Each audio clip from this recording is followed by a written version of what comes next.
Hello everybody, it's Richie with another video. This is going to be 20 bands from LA. It turns out it's 27, but whatever, you know. Like Mazzy says, this is my video. I make up my rules. Mazzy did one, I'm going to do one. And they're in chronological order, pretty much, except for the very last one. The last one is a 60s LA band, psych band, that I discovered just within the last few years. So the first one, the Beach Boys, Surfin' USA. I remember hearing, this is the first album I remember hearing by the Beach Boys. I was at my friend's house, Mike Gifford. We were playing in the carport, and his sister was playing this, and it caught my eye right away. We all know the Beach Boys. And this is a 70s one by them, Holland. Now this next band could be my favorite band, LA band. It's definitely my favorite 60s LA band. And it's the Byrds. And this is my favorite album by the Byrds, the notorious Byrd Brothers. This is the album they released after they kicked out David Crosby. And they replaced him with a horse. And you can see a David the Horse right there. Fantastic psych album. Dr. Byrds and Mr. Hyde. This is the album that came out after Sweetheart of the Rodeo. And I like this album better. This album has psych in it, and it has rock in it, and it has country. And this is the Byrds' 10th album, and it's untitled. One side is live, the other, or one record, it's a double record. One record is live, and the other record is a studio. I think they would have been better off if they would have released them as separate albums, because I think the studio album, standing alone, it's a really good album, and the live one is good too, but I think they would have been better served releasing two single albums. And one more by the Byrds. This is their 1973 reunion album. One that gets panned by a lot of people, but I actually like it. Side one is actually really good, and David Crosby's version of For Free is worth the price of admission alone. Now the next band was actually a TV show, the Monkees. I used to watch this every week. Love this show. The first time I heard Last Train to Clarksville, man, I was hooked. I go, man, these guys are good, you know? They had the Wrecking Crew behind them on this. Some of the best songwriters in LA. And it's a really good record. I think the second one is a little bit better. More of the Monkees. It has a Stepping Stone on it, and I'm a Believer. Fantastic stuff. And this is the third one, Headquarters. This is when they started playing their own instruments. And you can see there's Davy Jones playing the tambourine. The Monkees get criticized a lot, but I mean, they're not the Beatles, but they were a really good band. And I'm going to show one more by the Monkees. This is when, sadly, there's only 2 Monkees left.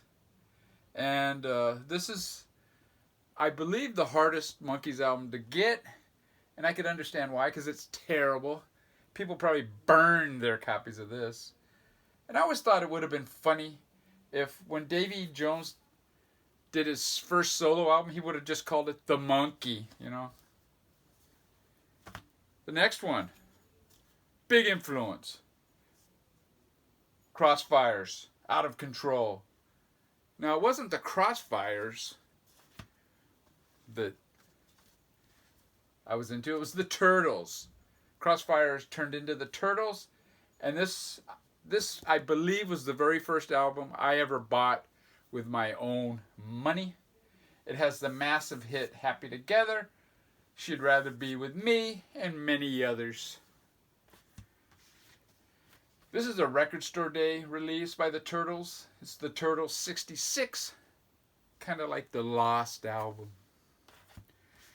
And one more by the Turtles. This is Turtle Soup, a later one. Fantastic album.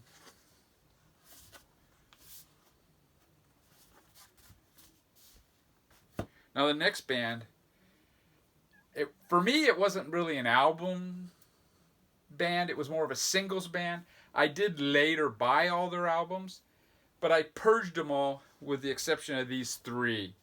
And it's the Mamas and the Papas. If you can believe your eyes and ears, the Mamas and the Papas. I mean, they blew up with California Dreamin', Monday, Monday, and I Call Your Name. Just fantastic. This is their second album. I believe it's just the Mamas and the Papas. And the third album, the Mamas and the Papas Deliver. Now, recently I was watching Monterey Pop Festival. I have the deluxe edition of that, the 2 DVD. And I was watching all the outtakes, and they had the set of the Mamas and Papas. The Mamas and Papas actually closed. They were the final act of the Monterey Pop Festival. And man, they are fantastic. The singing is just the same as it is on the albums. I mean, but the band, it's a little more edgy. It's more garagey sounding. It's not as polished, and I prefer it, dude. The next one, The Doors. This is a Record Store Day release of their second album, a mono mix, and this is a fantastic sounding. This is Waiting for the Sun, The Acid Years. And this is The Doors, Morrison Hotel, The Alcohol Years, or The Beer Years.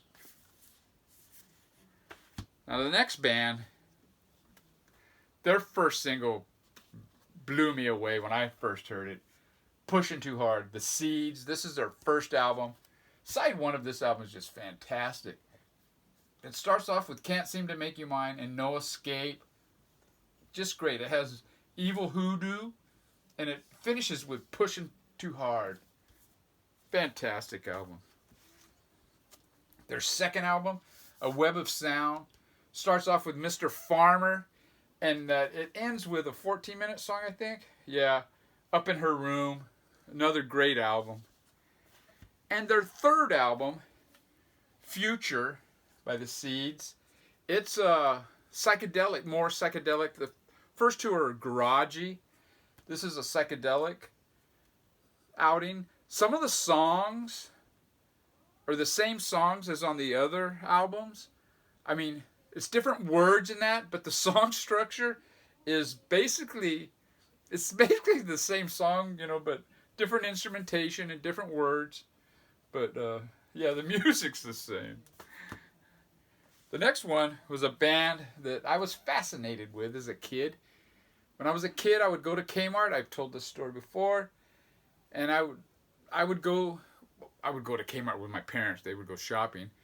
I would go to the record section, just look through all the records. Didn't have no money. I just liked to look at them. And this is one band. Their album covers just used to fascinate me. 5th and 6th grade. And I finally broke down and bought this one because this is the best of the Mothers. And I figured, wow, if this is the best, this is the one I got to go with. And boy, it's a weird album for a 6th grader, No, maybe I was in 7th when I bought it. I think 6th, though. This one here, I always called it the worst of the Mothers, but it doesn't really say worst. It just has these... But on the actual record, it just says the Mothers. Another one, Uncle Meat, the movie that never was. I mean, look at that album cover, dude. They were making punk rock album covers before punk rock. And one last one by the Mothers, a band that I loved. Weasels Rip My Flesh. What a fantastic album cover. Another one. For me, it was another band. There was a singles band to me. They played several of their singles on the radio. I never did buy their albums. I bought this one, though. This is the first one I bought by them. Electra Masters, Love. And it's got their singles plus their stronger tracks. My Little Red Book. I remember 7 and 7, the number 14, and Alone Again, or I remember those songs. So I felt like this is all I needed.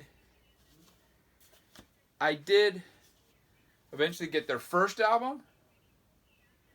I would like to get their second and third, Decappa and Forever Changes, and some of their 70s albums, but I never see them in good shape at a price I'm willing to pay. Now, the next one is a band that I got into in the 70s, big time. I have all of his albums, but this is the first one that I ever bought, and it's Spotlight Kid by Captain Beefheart. This one is a good starting point. I mean, if you don't like the weird stuff, maybe Clear Spot is a better one. But this one, it's not as weird as his really crazy stuff. It's got song structures, real bluesy type of stuff. And this is still my favorite Captain Beefheart album. And I'm going to show one more by Captain Beefheart and the Magic Band, Blue Jeans and Moonbeams. This is his second on Mercury Records. His Mercury Records albums get panned. The first one, it has some good songs on it. The Oh My is a good one. It has some other songs that really aren't very good. But this album here overall is a really good album. It's a good rock album. If you forget about his other stuff and his avant-garde, and that's what you expect from him, just listen to this based on the music alone. I think you might appreciate it better. Another band that in the early 70s I really got into. In fact, the very first concert I ever went to that I paid and went with my friends to go see was Burdon and War. They had the hit Spill the Wine, and it was my first concert. I loved it. Now, later, I saw War several times. War I think they were based out of Long Beach, so they used to play Bakersfield quite often. And this is probably my favorite album by the War. And I prefer War in concert without Eric Burdon. They were they stretched out their songs, they jammed a lot, and just a really good band. The one before this too, All Day Music, is actually a really good album. Now after that, in the mid-70s, actually around 72 to 76, I got into jazz quite a bit. I would say Miles Davis and Weather Report and Herbie Hancock were probably my three favorite bands. But then punk happened, and the first LA band that really struck a chord with me was the Dickies. I saw several bands in the LA clubs, especially the Whiskey, once in a while at the Roxy, but mostly the Whiskey is where I used to go. And this band were really great musicians. And this dude here, Leonard Graves Phillips, has a really good voice. And that's what kind of distinguished him from a lot of the other punk bands, to be quite frankly. They were the first LA punk band to be signed to a major label. This is their second album, Dawn of the Dickies. Now, the record label cleaned up their sound quite a bit in the studio, and these two records do not really reflect what they sounded like live, unfortunately. I think if they wouldn't have been so polished, these two albums, the Dickies would be considered one of the best punk bands around.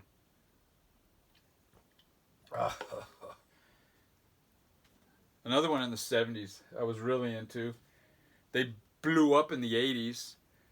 I think this is the first all-female band that wrote their material, played all the instruments, that blew up on such a scale. They were massive. But before they were massive, they were a punk band playing LA gigs, Saw them several times at the Whiskey, and they were just fantastic. Now, they were the second punk band to be signed to a major label. And if you thought the record company cleaned up the Dickies, boy, they really cleaned up the Go-Go's. But it's not punk anymore. It's good, poppy, well-written songs and good rock and roll, poppy songs.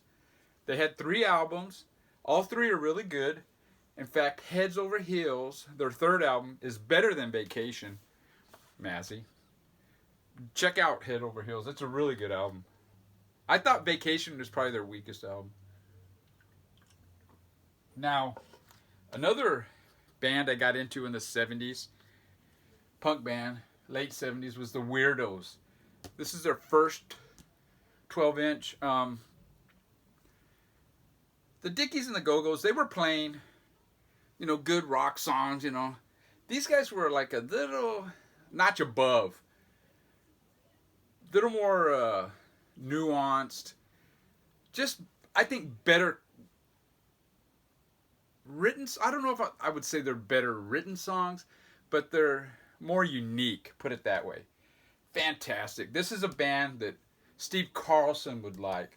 I know he's said before that he doesn't really like the real hardcore punk stuff, but this isn't that. This is more of the well-written, quirky stuff, and this is fantastic. This is their 2nd one, Action Design EP. This one came out in 1980. Another good record. And a really good comp by them is Weird World, 1977 to 1981. Just a really good overview. It starts off with 3 demos, but then the rest are all stuff, I believe, off of their albums or singles. Now, the Sex Pistols never played Los Angeles. After they played the San Francisco gig, they broke up. So Sex Pistols never did play. Public Image, when they came to LA, their first, it was Johnny Rotten's first time ever in LA, they played at the Olympic Auditorium. Now, before this, I had been to punk shows, but it was always in clubs. The Olympic Auditorium is where the T-Byrds played, the roller derby team. They had wrestling there, they had boxing there, so it was a big arena. And the opening band was Los Lobos. Now, I didn't know who Los Lobos were at the time. This concert took place right around Cinco de Mayo, and Los Lobos did all Spanish songs, basically the songs off of this album. And the crowd didn't really appreciate it. They were letting shit fly. They were throwing all kinds of shit at the band. And I give it to these dudes. They stood there and they took it and they played their whole set, man. They said, fuck you guys, you little skinny arm punks. Why don't you come up on stage, But one of my co-workers is married to this dude's sister. Yeah, Los Lobos, just another band from East LA. That's my neck of the woods. I live in the East LA area. Now, after Los Lobos played, I don't know who these guys were. They came out, there was 2 of them, they came out. They were totally naked, as far as I remember. They had boots on, I think, and just these belts, black belts around their stomachs. They didn't get to perform at all. Not only did they throw shit at them, on steroids, people actually got on stage and chased them the hell out of there. So as a result, there was a big gap where there was no music at all. Finally, the Plugs came on, and they were fantastic. Great band. This album is hard to find. I don't think it's ever been repressed.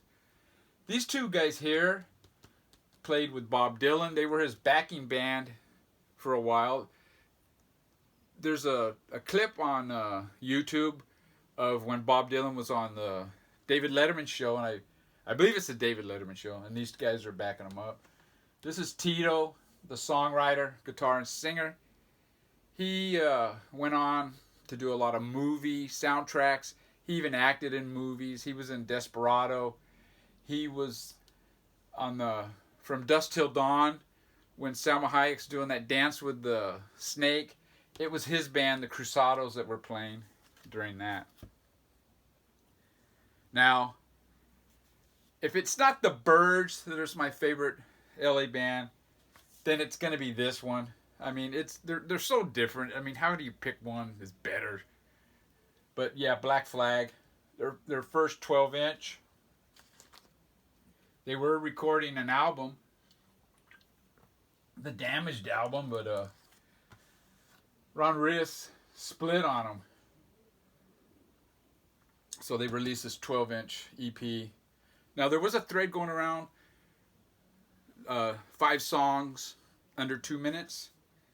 Well, let's see, there's 1, 2, 3, 4. There's 6 songs on this. They're all under 2 minutes. There's one that's 1 minute and 4 seconds, and there's 2 that are actually under a minute. Fantastic.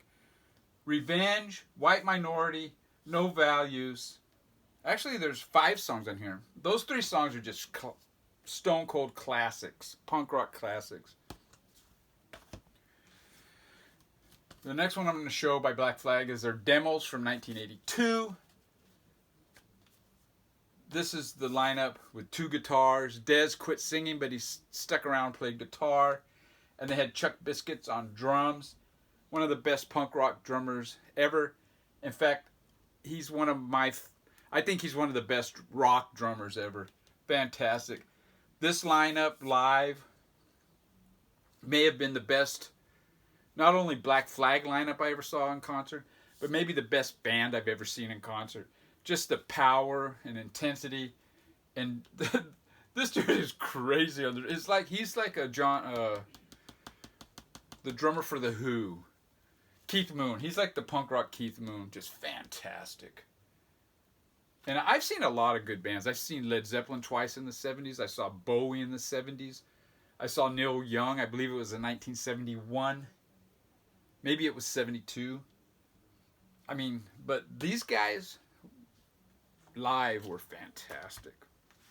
Now, Martin Jones recently showed this one. It's Alive, their last show, live in Detroit, June 27th, 1986.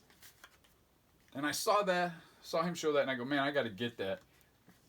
He said it was good sounding, and it is.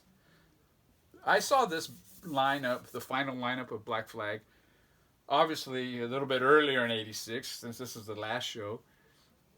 It was a free gig. They had a little ad in the LA Weekly, free show, Black Flag, and I had like at the corner of like I don't know, 4th and whatever, downtown LA, like in the warehouse district. So I go down there, and there's nothing. What the fuck? There's a guy on the corner, you know, and I go around the block, and I come back around, and I'm pulling up to this guy, and he's kind of looking at me. So I pulled over, and I asked him, hey, do you know anything about the Black Flag concert? And he kind of looks at me and goes, yeah. And he gave me directions. Yeah, you go 2 blocks this way, you make a right, then you make a left, and then you make another right. It was like a hidden secret show. And it was actually in an alley downtown. And they had a semi-truck parked blocking the alley. And the stage was set up behind this truck. And it was in between these like 8-story buildings, warehouses or whatever. And I remember Henry Rollins saying, yeah, this is our Red Rocks. And actually the sound in there was fantastic. Another band that I got into in the late 70s, the 79 era, was X. Los Angeles. Fantastic album. Their best album. This is a perfect album. There isn't a bad song on the whole darn thing.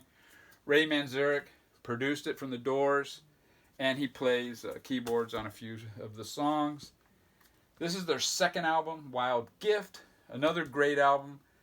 It has a few weak songs on it, so it's not a perfect album. And actually, some of the best songs on this are songs that they were performing before this one was even released, you know? Some of their older songs. And I do have a test pressing of Wild Gift. Getting my throat. Nothing to look at really, but. And this is their third album, Under the Big Black Sun. Fantastic album again. A little more polished. It's got the great song The Hungry Wolf. Another one is Riding with Mary, a song about her sister that passed away in a car accident. Really heartfelt song. And the last, I believe this is the last one I'm going to show from the 70s. This is probably the first, not probably, this is the first hardcore, American hardcore album ever released. The Germs, just fantastic. This dude went on to play with Nirvana and then Foo Fighters. This dude went on to play with 45 Grave, another fantastic drummer. And one more I'll show by The Germs. This is a live album at the Mask, Christmas 1979. Oh, one more band that I did get into in the late 70s. Wall of Voodoo. This is their first 12-inch. Fantastic song. This little dog guy here. Can't see him that good on this side. But yeah, whenever Wall of Voodoo would play at a gig, there was always a guy outside selling shirts. They were like the t-shirts with no sleeves, with this dog silk screened on them. I wish I would have kept that. But I remember I was at Okie Dogs once. Yeah, this guy. I was at Okie Dogs once, and my friend Lionel Lousy, he goes, "Did you like that band?" And I go, "Yeah." And he just kind of gave me a weird look. This is Wall of Voodoo, Ring of Fire, the remix. The version on this is better. It's longer. But yeah, I think Wall of Voodoo's version of Ring of Fire is probably the best version of that song ever. But what's really cool about this is on side 2, it has Hang 'em High, The Good, the Bad, and the Ugly, recorded live. In fact, if you buy this on CD, it has it includes not only this EP, but it also includes a live show from the Whiskey that sounds fantastic. I'm going to show Dark Continent, their next 12-inch, their first full length. Fantastic. It got Back in Flesh and Red Light got a lot of airplay in LA on K-Rock. And their third and final album with Stan Ridgway is called The West. It had the hit Mexican Radio, the one that blew up for them. It's got other great songs, The Lost Weekend. Just a great band. Very underrated band. And this is the 12-inch of Mexican Radio. Now the next band, probably got into them. I think this came out in 1980. Yeah, I think it might have been recorded in 79. But this is Red Kross, their first 12-inch. They were 12. The McDonald brothers were 12 and 14 when this was recorded. A couple years later, they released this one.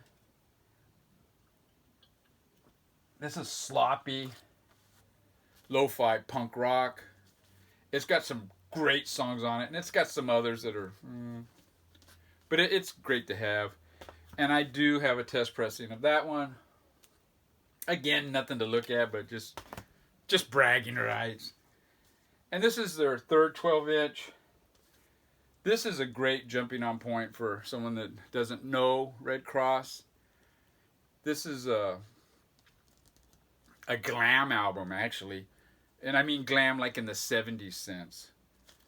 Just a fantastic record. Look at the back of that, man. And this album has been reissued. And this is what the cover looks like. It's all covers, besides one song. But yeah, it's fantastic stuff.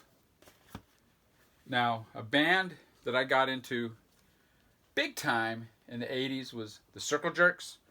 This is their first album. Came out in 1980. It is a classic punk rock album. Just wham, bam, bam, bam. I mean, it's great. This is their second album, Wild in the Streets. And people might think I'm crazy, but I think this album is better than the first. And this is their third album, Golden Shower of Hits. And I think this album is better than the first two. It's a little more put together. But I don't know. I wouldn't say it's more polished, but it's just produced better. Great songs. And their fourth album, wonderful. It's not even a punk album. It's more of a hard rock album. And in some ways, I like this one better than the first three. All four of them are great. The Circle Jerks were fantastic in concert. I saw them several times. And every time I saw them, they blew everybody away. It didn't matter if they were the headliner. It didn't matter if they were one of the opening bands. They just blew everybody away. Another band that was big for me in the 70s, Christian Death. Their first album, Only Theater of Pain. This one has Rick Agnew on it on guitar. Now this is another band that I'm sure Steve Carlson would like. Don't let the name scare you away, Christian Death. It actually, this was a play on words, kind of Christian Dior, was it? The French or Italian designer. It was a play on words related. That's where they got the name from. Their second album is a really great album, Catastrophe Ballet. I don't know if it's a theme album or whatever you call those albums. I don't know. It just flows. It's got some really slow, atmospheric songs. Then it comes in with a fast number. Then it another atmospheric album. I wouldn't say it's Dark Side of the Moon, but it's just a well-produced album and just put together album. And this is the third one with Roz Williams on vocals, Ashes. Another great album. They always had great album art. After that, Valor took over on vocals. This guy here. And I like the Valor years. Another great album cover. This is what? The Sin and Sacrifice of Christian Death. Believers of the Unpure. And I'm going to show one more. Christian Death, Atrocities. I don't know if you can see these. In person, man, their album covers are stunning. Now, this next one was a band that blew up big time. I saw them 3 times. I consider them an LA band. Mazzy considers them a San Francisco band, but it's Metallica. This is my only vinyl I have of them. I do have their CDs. Fantastic.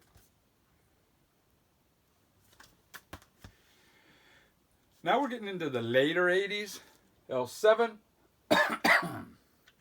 This is their first album. I saw L7 at Fender's Ballroom before this album was even released. And I remember telling my friend Tom, I go, man, they're gonna make it. He goes, you think so? And I go, yeah, dude, you can just tell. You know, they had the stage presence, the songs. This is their second one, Smell the Magic. It's a 6-song EP. If you buy the CD of this, it had 10 songs. And this is the album that blew up. Bricks Are Heavy with the big hit, Pretend We're Dead.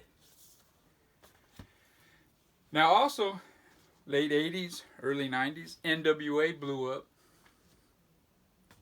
You had Eazy-E, you had Yella, MC Ren, Ice Cube, and Dr. Dre. Dr. Dre with MC Yella, they did the sounds. Ice Cube was a great lyricist, and that song Straight Outta Compton just blew me away. But I'm going to show Eazy-E, because it was actually his band. He's the one that started them. And this is Any Last Words. Another 12-inch. Easy Does It. And Yella's on this one. And so is Dr. Dre. Check that out, dude. And MC Ren.